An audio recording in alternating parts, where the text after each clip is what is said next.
Hello दोस्तों, स्वागत है आपका आज फिर से एक नए वीडियो के साथ। और मैं हूं मध्य प्रदेश के रायसेन ज़िले में। रायसेन का किला मध्य प्रदेश के सबसे रहस्यमयी किलों में से एक है।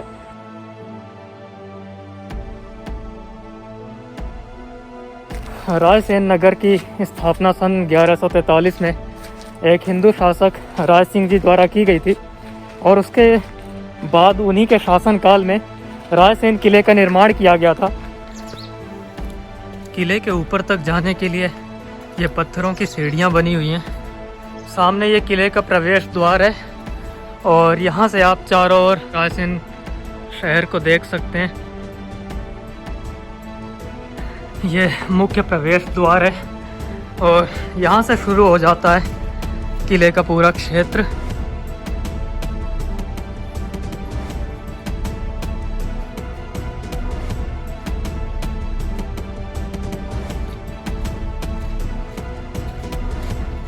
किले के बाहर रायसेन नगर बसा हुआ है।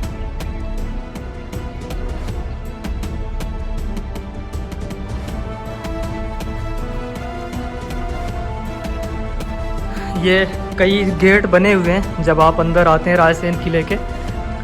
सैनिकों की जो टुकड़ियां हुआ करती थी जो महल की सुरक्षा के लिए पहरा देते थे, ये उनके लिए दरवाज़ों पे इस तरह से बनाया गया था जहाँ पे वो रह करके और इस किले की सुरक्षा करते थे।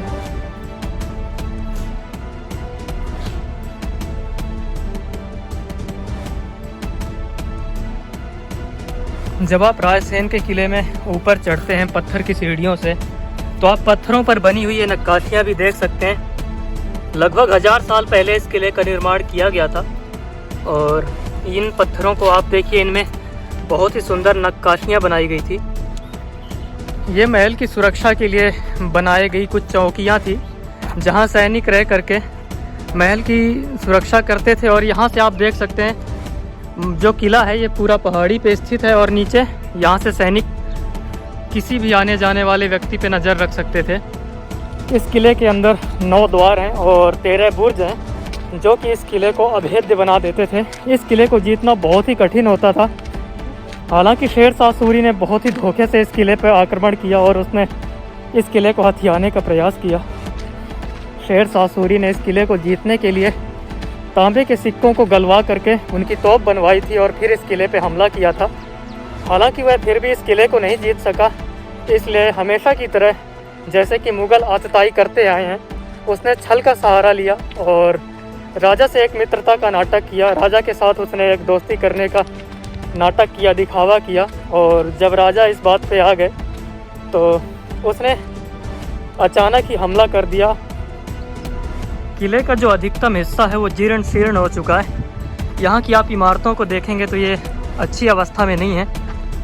हम आपको महल के अंदर ले जा करके दिखाते हैं। ये महल का एक छोटा सा हिस्सा है। हालांकि ये जो महल है ये बहुत बड़े हिस्से में फैला हुआ है, तो हम आपको महल का एक छोटा सा हिस्सा दिखाते हैं।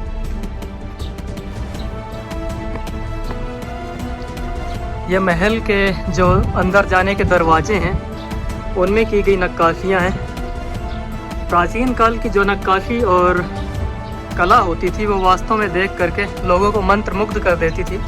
तो हम आ गए हैं महल के अंदर और आप देख सकते हैं कि चारों ओर यहाँ पे महल का एक क्षेत्र फैला हुआ है और बीच में आंगन है।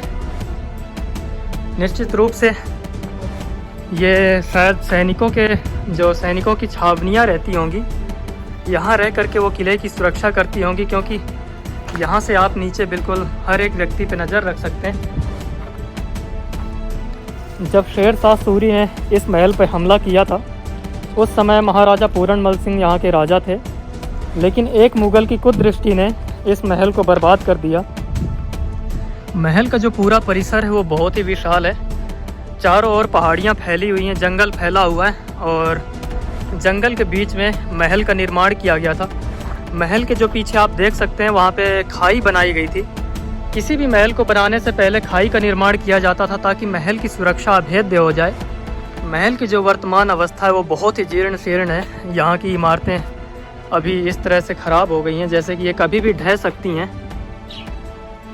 जब शेर शाह सूरी ने धोखा दे करके अपने मुग़ल आतताइयों के साथ रात के समय में इस महल में हमला किया, तो निश्चित रूप से महाराजा पूरनमल सिंह जी इस बात को समझ गए थे कि इन मुग़लों से तो अपने स्त्रियों की रक्षा करना संभव नहीं है। स्त्रियों की सुरक्षा के लिए, उनके मान मर्यादा की रक्षा के लिए एक बड़ा ही खौफनाक कदम उठाना पड़ा था। उन्होंने अपनी तलवार निकाल करके अपनी पत्नी के आग्रह पे उनकी गर्दन काट दी, क्योंकि प्रायः मुग़ल आतताई हमले के बाद केवल किले पे कब्जा नहीं करते थे, अपितु वो स्त्रियों पे सबसे पहले हमला करते थे। यही कारण है कि हमारे देश में, चाहे आप राजस्थान का इतिहास पढ़ें या रायसेन के किले का इतिहास पढ़ें, स्त्रियों को बलिदान देना पड़ा था और उन्होंने अपने शरीर को नष्ट कर लिया था। ये किले के अंदर का शायद कोई तालाब बना था पहले। इस पूरे किले के हिस्से कई पहाड़ी में स्थित हैं तो कई थोड़े से खाई में स्थित हैं। कहीं कहीं तक जाने के लिए अभी स्पष्ट रास्ता नहीं दिख रहा, क्योंकि यहाँ पे बहुत सारी झाड़ियाँ और पेड़ पौधे उग चुके हैं।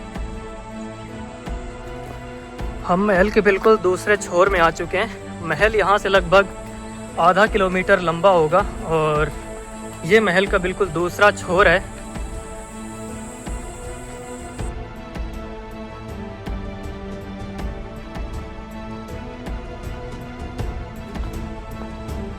यहाँ से आप देख सकते हैं कि यहाँ से भी नीचे जाने का और ऊपर आने का एक रास्ता दिखाई दे रहा है।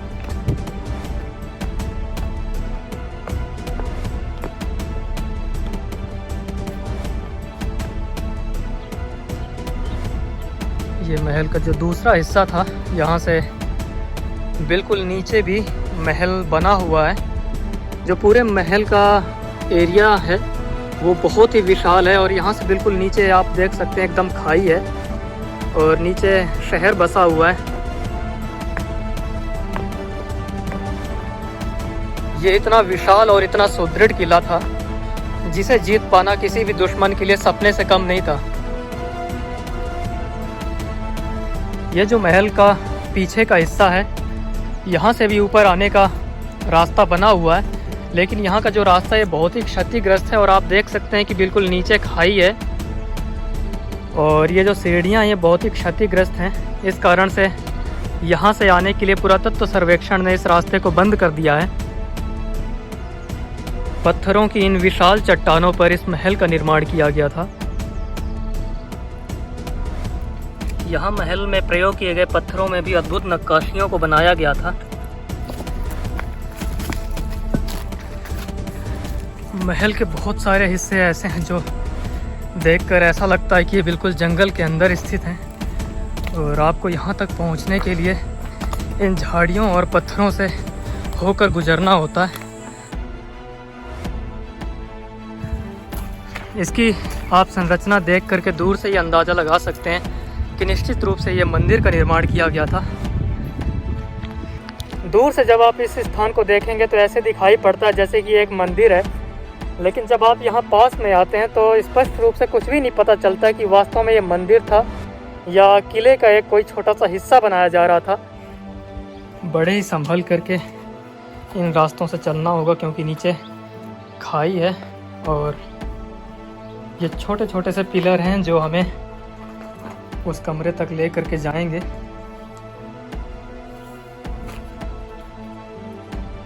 पूरी चौखट का निर्माण किया गया है, ये पत्थर से किया गया है।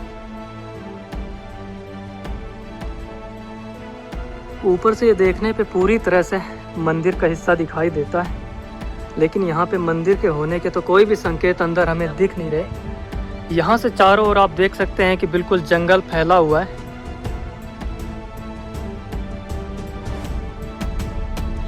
देश में जो भी इतिहासकार हैं, जो भी इतिहास के विषय में रुचि रखने वाले खोजकर्ता लोग हैं, उनके लिए भी रायसेन का किला एक बड़ा रहस्य है जिसके बारे में आकर लोग यहाँ पे अन्वेषण करते रहते हैं। तो हम इस वीडियो को करते हैं यहीं पे समाप्त। मैं आपको वीडियो में महल का दूसरा हिस्सा दिखाऊंगा जहाँ पे वह शिव मंदिर भी स्थित है जिसके कपाट खोले नहीं गए हैं। अपनी उमा भारती जी जो मध्य प्रदेश की पूर्व मुख्यमंत्री थी, कुछ दिन पहले वो यहाँ पर आई थी और उन्होंने आग्रह किया था जलाभिषेक के लिए कि उस शिव मंदिर के कपाट दरवाज़ों को खोला जाए। हालांकि भारतीय पुरातत्व सर्वेक्षण ने इसकी अनुमति नहीं दी। तो आप बने रहिए हमारे साथ इस वीडियो में। मैं आपको अभी इस रहस्यमयी किले का बहुत बड़ा हिस्सा दिखाऊंगा अगले वीडियो में। वीडियो देखने के लिए धन्यवाद।